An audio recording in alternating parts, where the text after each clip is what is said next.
Royal Challengers कप्तान विराट कोहली के हाथ में चोट लग गई है। कोलकाता में केकेआर के खिलाफ मैच में कोहली के हाथ की दोनों उंगलियों के बीच चोट लगी। बेहतरीन फॉर्म में चल रहे कोहली के चोटिल होने से आरसीबी को करारा झटका लगा है। आईपीएल सीजन 9 अब अपने आखिरी दौर में पहुंच गया है और लगातार 2 शानदार जीत के बाद आरसीबी के प्लेऑफ में बने रहने की उम्मीदें कायम है। ऐसे में कप्तान के चोटिल होने से टीम के परफॉर्मेंस पर असर पड़ सकता है। आईपीएल में एबी डिविलियर्स के साथ 229 रनों की शानदार साझेदारी और अपने बेहतरीन फॉर्म पर विराट कोहली ने आज तक के साथ बातचीत में कहा कि वो आंकड़ों पर ध्यान नहीं देते, बस हर मैच में अपने परफॉर्मेंस को बेहतरीन करने की कोशिश करते हैं। I don't really worry about the opposition, the bowlers or the field placements. It's all about me getting to start the innings the way I want to, and then in the end I back myself too. RCB के कप्तान विराट कोहली और AB de Villiers की एक बार फिर शानदार बल्लेबाजी की बदौलत बेंगलोर ने कोलकाता नाइट राइडर्स को 9 विकेट से हरा दिया। कोलकाता में खेले गए मैच में पहले बल्लेबाजी करते हुए केकेआर ने 184 रन बनाए। जवाब में आरसीबी ने कोहली और एबी डिविलियर्स की तूफानी पारी की बदौलत 1 विकेट खोकर 18.4 ओवर में ही मैच जीत लिया। दोनों मास्टर ब्लास्टर ने 67 गेंदों में 115 रनों की साझेदारी की। कोहली ने 75 और डिविलियर्स ने 59 रन बनाए। आज विशाखापट्टनम में पुणे सुपर जायंट्स का मुकाबला दिल्ली डेयरडेविल्स से है। पुणे तो प्लेऑफ की दौड़ से लगभग बाहर है। दिल्ली को प्लेऑफ में बने रहने के लिए ये मैच जीतना जरूरी है। सोमवार को कोलकाता में खेले गए इकलौते मुकाबले में केकेआर को पीटकर आरसीबी जहां अंक तालिका में 12 अंकों के साथ 5वें नंबर पर पहुंच गई है, वहीं प्लेऑफ में खेलने की उम्मीदों को भी कायम रखा है। जबकि रन रेट की वजह से दिल्ली खिसक कर 6ठे नंबर पर आ गई है। हैदराबाद 16 अंकों के साथ टॉप पर विराजमान है, जबकि कोलकाता, मुंबई और गुजरात 14-14 अंकों के साथ दूसरे, तीसरे और चौथे नंबर पर है। पंजाब 7वें और पुणे 8वें नंबर पर है।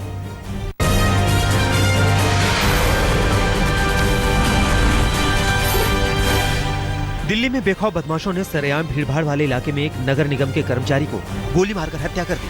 मामला जामिया नगर का है, जहां एनडीएमसी में अफसर एमएन खान की पहले से घात लगाए हमलावरों ने कार में गोली मार दी। खान की अस्पताल ले जाते वक्त मौत हो गई। हम स्कूटर अपनी पार्क करके अंदर गए, इतने में एक धमाके की आवाज़ आई।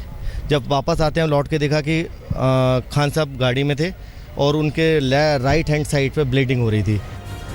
मौके पर पहुंची पुलिस ने वारदात की तफ्तीश शुरू कर दी है और इलाके के आसपास के सीसीटीवी खंगाल रही है। पुलिस मृतक के घर वालों से भी पूछताछ कर रही है। दिल्ली के रनौला में एक 17 साल के छात्र की हत्या का मामला सामने आया है। मृतक छात्र का नाम मंजीत था। परिवार वालों के मुताबिक शनिवार को मंजीत अपने एक दोस्त के जन्मदिन पार्टी में जाने की बात कहकर घर से निकला था। उसके बाद नहीं लौटा। मंजीत की लाश नाले के पास झाड़ियों में मिली। मंजीत की हत्या किसी धारदार हथियार से की गई थी। पुलिस मामले की तफ्तीश में जुट गई है। दिल्ली में मंचलों का खौफ इस कदर है कि विरोध करने पर सरेराह ये मंचले जानलेवा हमला कर दे रहे हैं। ताजा वाकया आनंद पर्वत इलाके का है, जहां मंचलों ने छेड़छाड़ का विरोध करने पर लड़की और उसके परिवार वालों की जमकर पिटाई कर दी। इन बदमाशों ने बीच बचाव करने आए एक शख्स का भी सिर फोड़ दिया। बात इतनी थी कि लड़की ने मंचलों की शिकायत पुलिस से की थी। दिल्ली में पुलिस ने एक ऐसे गिरोह को पकड़ा है जो लोगों को पुलिस वाला बनकर लिफ्ट देता और लूट लेता था। मामले का खुलासा तब हुआ जब एक निजी कंपनी के कर्मचारी को रास्ता बताने के बहाने इन लोगों ने लिफ्ट दिया और फिर लूट लिया। ग्रेटर नोएडा में बदमाशों ने सरेराह एक शख्स को अगवा कर लिया, फिर बाद में उसकी हत्या कर दी। परिवार वालों के मुताबिक पुलिस में अपहरण की शिकायत के बाद भी पुलिस हाथ पर हाथ धरे बैठी रही। नामजद रिपोर्ट के बाद भी पुलिस ने समय रहते कोई कार्रवाई नहीं की और उस शख्स की हत्या कर दी गई। लोगों ने पुलिस को किडनैपिंग की मोबाइल फुटेज मुहैया कराई। उसके बाद भी पुलिस अभी तक हत्यारों का सुराग नहीं ढूंढ पाई है। गाजियाबाद में एक लड़की ने एक वेटनरी डॉक्टर पर तेजाब फेंक दिया। इस हमले में डॉक्टर का चेहरा झुलस गया, जिसे नजदीक के अस्पताल में भर्ती कराया गया है। अमित कुमार वर्मा नाम के इस डॉक्टर का क्लिनिक सेक्टर 4 में है। पुलिस मामले की गुत्थी सुलझाने में लगी है। हमलावर लड़की फरार है। सोनीपत में कन्नू बदमाश का खौफ इस कदर है कि करेवेड़ी गांव के लोगों ने घरों से निकलना बंद कर दिया है। इस बदमाश ने बदले की भावना के तहत 3 लोगों को मौत के घाट उतार दिया, जबकि 2 लोग इसके कहर से बचकर अस्पताल की जिंदगी में जंग लड़ रहे हैं। इन गांव वालों का कसूर बस इतना है कि इन्होंने कन्नू के भाई को पंचायत चुनाव में वोट नहीं दिया था। पुलिस ने आरोपी की तलाश के लिए 5 लाख का इनाम भी घोषित किया है, लेकिन पुलिस की 10 टीम मिलकर भी बदमाश कन्नू को नहीं ढूंढ पा रही है। इलाहाबाद में एक नाबालिग के साथ रेप के बाद हत्या की खबर है। बच्ची के परिवार वालों के मुताबिक बच्ची शौच के लिए घर से निकली थी, जो वापस नहीं लौटी। बताया जाता है कि किसी अनजान शख्स ने लड़की के साथ रेप कर उसकी हत्या करने के बाद लाश को गली में फेंककर फरार हो गया। पुलिस मामले की पड़ताल कर रही है। इस वारदात से लोगों में काफी गुस्सा है। यूपी के हाथरस में एक मामी ने अपनी 13 साल की भांजी को जिंदा जला दिया। मामला गांव करील का है, जहां मामी के घर रह रही आरती को उसकी मामी ने मिट्टी का तेल डालकर जला दिया। मामी फरार है। वारदात के वक्त मामी और भांजी घर में थे। पुलिस हत्या की वजह और मामी की तलाश में जुटी है। मैनपुरी में भतीजों ने जायदाद के लिए चाचा की गोली मारकर हत्या कर दी।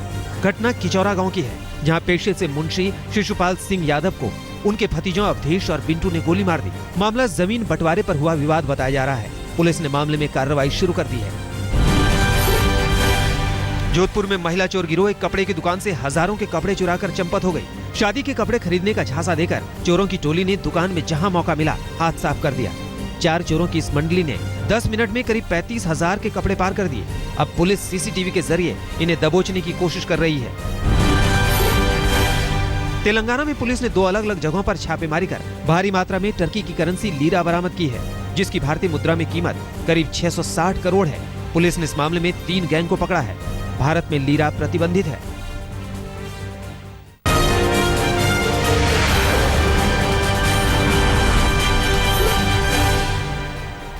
जम्मू कश्मीर के पुंछ में सुरक्षा बलों ने एक आतंकी को ढेर कर दिया, जबकि 2 को जिंदा दबोच लिया। ये तीनों नियंत्रण रेखा पर वापस पाकिस्तान जाने की कोशिश में थे।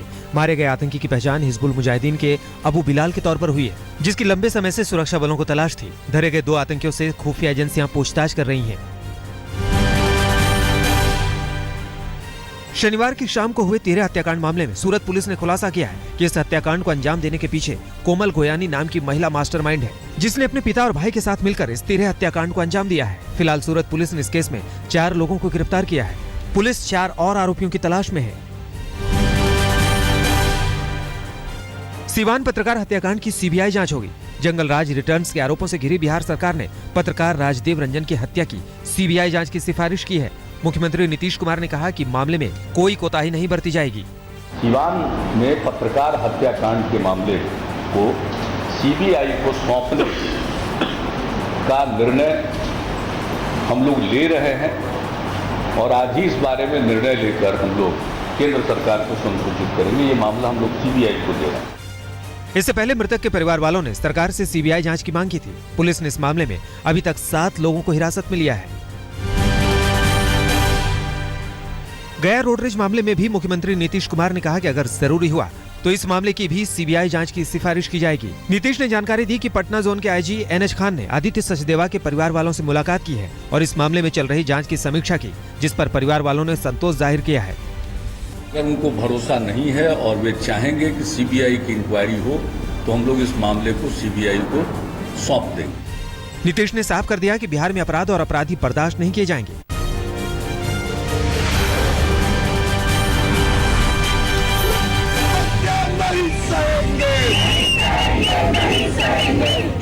जेएनयू कांड में नया खुलासा हुआ है। देश विरोधी नारेबाजी का जो वीडियो विवादों में आया था, उस पर एफएसएल की रिपोर्ट आ गई है। रिपोर्ट में 4 क्लिपें सही पाई गई हैं। सूत्रों के मुताबिक जेएनयू में देश विरोधी नारों की मोबाइल क्लिप छात्रों और सुरक्षा कर्मियों ने बनाई थी। पुलिस एक बार फिर आरोपियों पर अपना शिकंजा कस सकती है।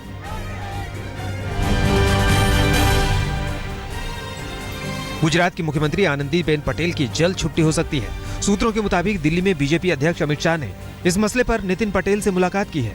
19 मई को दिल्ली में बीजेपी संसदीय बोर्ड की बैठक होने वाली है।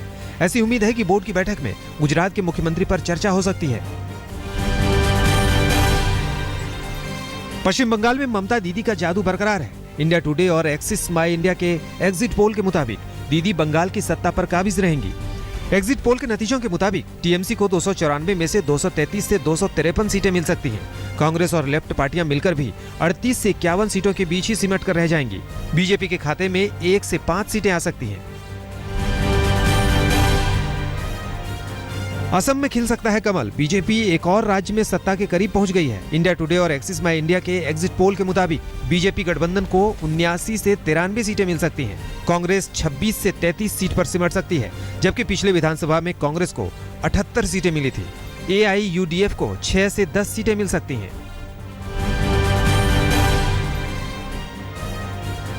केरल में भी सत्ता कांग्रेस के हाथ से फिसलती दिख रही है। इंडिया टुडे और एक्सिस माई इंडिया के एग्जिट पोल के मुताबिक केरल में लेफ्ट डेमोक्रेटिक फ्रंट को 88 से 101 सीटें मिल सकती हैं, जबकि यूडीएफ को सिर्फ 38 से 48 सीटें मिलने का अनुमान है। केरल में पहली बार बीजेपी का भी खाता खुल सकता है। बीजेपी को 3 सीटें मिलने का अनुमान लगाया गया है। तमिलनाडु में हमेशा की तरह सत्ता परिवर्तन तय है। इंडिया टुडे और एक्सिस माई इंडिया के एग्जिट पोल के मुताबिक सीटों का आंकड़ा देखें तो डीएमके और कांग्रेस गठबंधन को 124 से 140 सीटें मिल सकती हैं। जयललिता की पार्टी एआईएडीएमके को 89 से 101 सीटें मिल सकती हैं। बीजेपी को 3 सीटें और अन्य के खाते में 4 से 8 सीटें जा सकती हैं। बैंक का हजारों करोड़ लेकर विदेश चंपत हुए शराब के कारोबारी विजय माल्या के गोवा में बने विला का पता लगाया है आज तक ने। हमारे संवाददाता वीरेंद्र सिंह घुनावत दिखा रहे हैं कि करोड़ों की इस विला में कितनी शानो शौकत से छुट्टियां बिताता था विजय माल्या। हालांकि बैंक ने इसे सील कर रखा है। इस वक्त हम विजय माल्या के गोवा के घर के अंदर है। जी हाँ, किंगफिशर विला, यही वो 3 एकड़ की सबसे ह्यूज प्रॉपर्टी कहते हैं। विजय माल्या के दिल के सबसे करीबी जो प्रॉपर्टी है वो यही है। अपने परिवार के लिए खास तौर पे बनाया था, अपने हाथों से इस प्रॉपर्टी को विजय माल्या ने बनाया था। 3 एकड़ की प्रॉपर्टी जिसकी इस वक्त कीमत तकरीबन 90 करोड़ के आसपास आंकी जा रही है।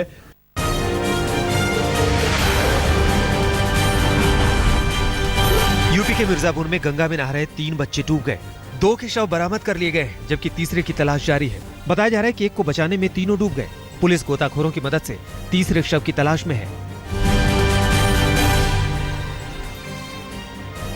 लुधियाना में खाकी ने एक बार फिर मासूम पर दिखाई अपनी ताकत। चालान कट जाने के डर से भाग रहे एक बाइक सवार की जमकर धुनाई कर दी। वाकया सीसीटीवी में कैद हो गया। लड़के की बेरहमी से पिटाई पर पुलिस के आला अफसर सफाई दे रहे हैं कि दोषी पुलिस वालों पर कार्रवाई की जाएगी।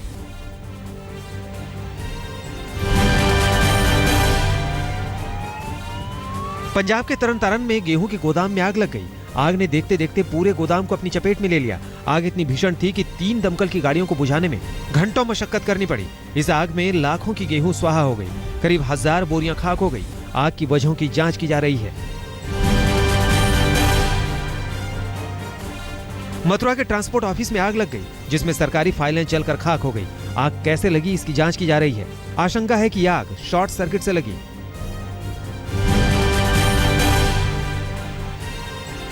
आगरा के एतमादपुर इलाके के जंगलों में आग लग गई है। आग कई एकड़ में फैल गई है। वन विभाग और दमकल की कई गाड़ियां आग पर काबू पाने की कोशिशों में जुटी है।